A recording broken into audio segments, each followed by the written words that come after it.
Friends welcome back to our channel. Good morning, Jain. Friends, మనకు ఒక తమ్ముడు ఎస్ఎస్ఎఫ్ వీడియో కింద ఎన్ఐఏ గురించి వీడియో చెప్పు అన్నా అని చెప్పిండు.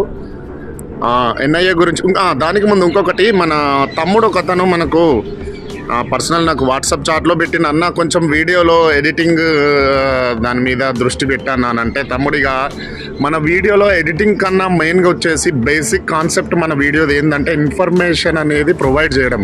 మన బేసిక్ వీడియో బేసిక్ కాన్సెప్ట్. అందుకని చెప్పి మన వీడియో ఎట్లున్నది ఏం కథ అనే దాని మీద ఫోకస్ చేసే కన్నా మన వీడియోలో ఎంత ఇన్ఫర్మేషన్ ఉన్నది, ఎంత ఎదుటోళ్ళకు హెల్ప్ అవుతుంది అనే దాని మీద మనం కాన్సన్ట్రేషన్ చేస్తున్నాం బ్రదర్. అందుకని ఆ ఎడిటింగ్ చేయాలి అది ఇది అనేది కొంచెం మనకు టైము దానిలో దొరకపోవచ్చు. అయితే నిన్న చుట్టి ఉంటుంది మాకు కాబట్టి సండేలో నేను 3 వీడియోస్ అయితే రిలీజ్ చేసిన, అంటే మనకు తెలిసింది మాట్లాడుతూ. అట్లనే ఈరోజు నేను ఎన్ఐఏ గురించి కొంచెం మనకు తెలిసిన వేలో కొంచెం మాట్లాడుకుందాం. నేను ఎస్ఎస్ఎఫ్ వీడియో చేసిన దాని కింద తమ్ముడు ఒక అతను కామెంట్ పెట్టిన అన్న ఎన్ఐఏ గురించి ఒక పర్టిక్యులర్ డీటెయిల్గా ఒక వీడియో చేయని చెప్పి. ఎన్ఐఏ గురించి మాట్లాడుకుంటే, ఎన్ఐఏ అంటే నేషనల్ ఇన్వెస్టిగేషన్ ఏజెన్సీ. ఇది కంప్లీట్గా counter terrorism law enforcement agency. ఇది టెర్రరిస్ట్కి అగనెస్ట్గా పనిచేస్తుంది. మనకు ఎట్లుంటుందంటే జాబ్ అనేది మంచి ప్రొఫెషనల్ జాబు, సూపర్గా ఉంటుంది.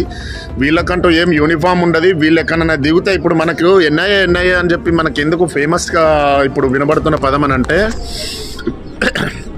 వెబ్ సిరీస్లలో అక్కడ ఇక్కడ ఎన్ఐఏ అని చెప్పి ఈ మధ్యలో రా ఏజెంట్స్ గురించి సినిమాలు వచ్చినాయి కదా, వాటితోటి బాగా ట్రెండ్ అయిపోయింది అన్నట్టు. అందరికీ తెలిసింది ఎన్ఐఏ ఏంటంటే వీళ్ళకు యూనిఫామ్ ఏముండదు, ఒక జాకెట్ ఉంటుంది. ఆ జాకెట్ వెనకాల ఎన్ఐఏ అని రాసి ఉంటుంది. వీళ్ళని మాత్రం దీంట్లో భర్తీ అయిన క్యాండిడేట్స్ మొత్తం ఎవరైనా కానీ వాళ్ళు ఐడెంటిఫైని అయితే హైడ్ చేసుకుంటారు. వాళ్ళు చెప్పుకోరు ఇది అదే. మనం మిగతా ఫోర్స్లలో ఎట్లయితే మనం డిస్ప్లే చేసుకుంటున్నామో వాళ్ళ ఐడెంటిఫైని డిస్ప్లే చేసుకోరు. ఆ రకంగా ఎన్ఐఏ జాబ్ ఉంటుంది. మనకు సిబిఐ తరహానే ఉంటుంది. ఎట్లా అంటే సిబిఐ అయితే సిబిఐ కానీ మిగతా ఏ ఇన్వెస్టిగేషన్ ఏజెన్సీస్ అయినా కానీ క్రైమ్ అయిన తర్వాత, ఏదైనా ఇన్సిడెంట్ జరిగిన తర్వాత దాని గురించి ఇన్వెస్టిగేషన్ అనేది స్టార్ట్ చేస్తుంది. కానీ ఎన్ఐఏ ఎట్లా అంటే ఆ ఇన్సిడెంట్ జరగడానికి ముందే వాళ్ళని పసిగట్టి ఎక్కడైతే టెర్రరిజం ఉందో వాళ్ళని అక్కడనే మూసిపడేయడం ఎన్ఐఏ పని అన్నమాట. మనం కంప్లీట్గా మాట్లాడితే ఆ రకంగా పనిచేస్తుంది. అంతకు ముందు అసలు ఎన్ఐఏ ఎప్పుడు ఏర్పడ్డదని అంటే 2018 26/11 26/11/2008 తాజ్ హోటల్ మీద అటాక్ అయింది కదా ముంబైలో. దాని తర్వాత ఇండియన్ గవర్నమెంట్ ఒక డిసైడ్మెంట్ తీసుకున్నారు. ఇంత మన అంటే ఏజెన్సీస్ ఉన్న తర్వాత కూడా, అంటే మనకు గుప్తంగా సమాచారం సేకరించే ఏజెన్సీస్ ఉన్నా కానీ, ఇప్పుడు అంతకుముందు ఏముండే మన దగ్గర 2 ఉండే. ఒకటి రా, రెండోది వచ్చేసి ఐబీ. రా ఏంది, రీసెర్చ్ అనలైటిక్ వింగ్ అని చెప్పి ఆ రా ఏజెంట్లు కూడా ఇట్లనే పనిచేస్తుండే. అంతకుముందు ఐబీ ఉండే, ఇంటెలిజెన్స్ బ్యూరో. అరే ఈ ఇంటెలిజెన్స్ బ్యూరో, రా, ఇవి 2 కూడా ఎక్కడో విఫలం చెందినాయి.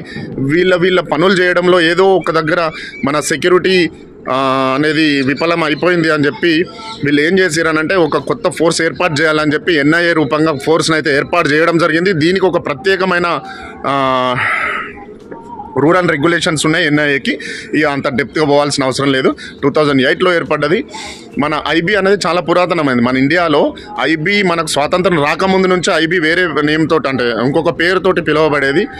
తర్వాత వచ్చేసి రా ఇవి ఎందుకు ఏర్పడ్డాయి అనేది చెప్తాను. రా పని ఏందనంటే, రాను కంప్లీట్గా చైనా మరియు పాకిస్తాన్కి అగెనెస్ట్గా చేశారన్నమాట. అంటే వాళ్ళ రా ఏజెంట్లు వరల్డ్ వైడ్గా ఉంటారు మన రా ఏజెంట్లు, కానీ వాళ్ళు కనబడరు. వాళ్ళు సివిలియన్లలో అక్కడ ఇక్కడ ఎక్కడ పడితే అక్కడనే ఉంటారు. కానీ వీళ్ళు రా ఏజెంట్లు అని మనకు తెలియదు అన్నమాట.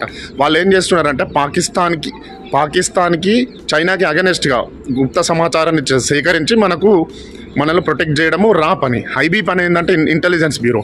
ఈ ఐబీని ఎందుకు ఏర్పాటు చేసిరనంటే విద్రోహిత, అంటే ఇప్పుడు విద్రోహులు అనే వాళ్ళు ఎక్కడుంటారనంటే విద్రోహులు వేరు, ఇన్సర్జెన్సీ వేరు. అది కూడా విద్రోహితనే. ఇన్సర్జెన్సీ అనేది ఎక్కడ ఉంటుందని అంటే మన లోపల, విద్రోహులు అనే వాళ్ళు మన లోపల, దేశం లోపల మనకు అగెనిస్ట్గా కుట్రలు పన్నాగాలు అనే వాళ్ళను నివారించడానికి ఐబీ పనిచేస్తుంది. రా ఏమో ఇండియా లెవెల్లో ఇంటర్నేషనల్ లెవెల్లో మన ఇండియా మీదకి ఎట్లాంటి థ్రెట్ ఉన్నదని చెప్పి దాన్ని నిర్మూలించడానికి పనిచేస్తుంది. అట్లాగే ఈ 2 ఫోర్సులు ఉన్నాక కూడా మనకి ఎందుకు ఈ తాజ్ హోటల్లో ఈ రకంగా టెర్రరిస్ట్ అటాక్ అయిందని చెప్పి ఇక మనకు ఒక ప్రత్యేక ఫోర్స్ అవసరం అని చెప్పి మనకు ఎన్ఐఏనైతే ఏర్పాటు చేయడం జరిగింది. దీనికి జాబ్ ప్రొఫైల్ అనేది ఒక స్ట్రక్చర్ అనేది మనకు పర్టికులర్గా దొరకకపోవచ్చు. మనం నెట్ మొత్తం సెర్చ్ చేసినా దొరకదు. మనకి ఎవరైనా ఫోర్స్లో తెలిసిన వాళ్ళు ఉన్నా కానీ మనకు చెప్పకపోవచ్చు. ఎందుకంటే ఇది హైడ్ ఉంటుంది. వాళ్ళ డ్యూటీస్, వాళ్ళ హెడ్ క్వార్టర్ అయితే ఢిల్లీలో ఉంటుంది. అంతకుముందు మన SSCGDలో ఎన్ఐఏ సెలక్షన్స్ కూడా జరిగినాయి, సిపాయి. దానికి గురించి మీకు తెలిసిన విషయమే. దీంట్లో SI భర్తీలు కూడా ఉంటాయి. మిగతా ఆఫీసర్ రేంజ్లో ఉన్న వాళ్ళు ఏంటంటే డిప్యూటేషన్లో వస్తారు, IPS వీళ్ళు. కానీ ఈ జాబ్ స్ట్రక్చరు, వీళ్ళ ప్రొఫైలు, వీళ్ళ లీవ్స్ ఏందనేది మనకు గుప్తంగా ఉన్నాయి. అవి మాత్రం ఇప్పటికీ దొరకలేదు. ఏ నెట్ సైట్లో కూడా మనకి ఇప్పటిదాకా అయితే అవైలబుల్గా లేవు. మనకు తెలిసిన సమాచారం ఇది. వీళ్ళ హెడ్ క్వార్టర్ అనేది ఢిల్లీలో ఉంటుంది. వీళ్ళ సబ్ డివిజనల్ ఆఫీసెస్ అని చెప్పి హైదరాబాద్లో ఉన్నాయి, మనకు అట్లనే కేరళలో ఉంటాయి, బెంగళూరులో ఉన్నది. ఈ రకంగా డివిజనల్ ఆఫీసెస్ ఉంటాయి. వీళ్ళకు ఫ్యామిలీ పర్మిషన్ అనేది ఖచ్చితంగా ఉంటుంది. కానీ వీళ్ళు ఎక్కడన్నా సోర్స్ డ్యూటీలలో వెళ్ళినప్పుడు మాత్రం కొన్ని రోజుల పాటు అక్కడనే సివిల్ పబ్లిక్తో కలిసి అక్కడ ఎవరైతే థ్రెట్ ఉంటుందో వాళ్ళ ఇన్ఫర్మేషన్ గ్యాదర్ చేయడానికి వీళ్ళు అట్లాంటి డ్యూటీస్ అయితే చేస్తారు. ఇంత మాత్రం అయితే మనకు గ్యాదర్ అయిన ఇన్ఫర్మేషన్ ఉన్నది. ఒకవేళ వీడియో నచ్చితే మీకు ఇట్లాంటి వీడియోలు మీకు ఇంకా కావాలంటే లైక్ కొట్టండి, షేర్ చేయండి, కామెంట్ పెట్టండి. మన తమ్ముళ్ళు కామెంట్ కొంచెం తక్కువ పెడుతున్నారు, బిజీగా ఉన్నట్టున్నారు ప్రిపరేషన్లో. ఓకే, అయినా పర్వాలేదు, మీరు ప్రిపరేషన్ మంచిగా పెట్టండి. SSCGDలో అందరూ సెలెక్ట్ అయ్యి మీరు దేశానికి ఉపయోగపడాలి, దేశానికి మంచి సైనికులుగా తయారవ్వాలని కోరుకుంటూ. ఓకే, జై హింద్.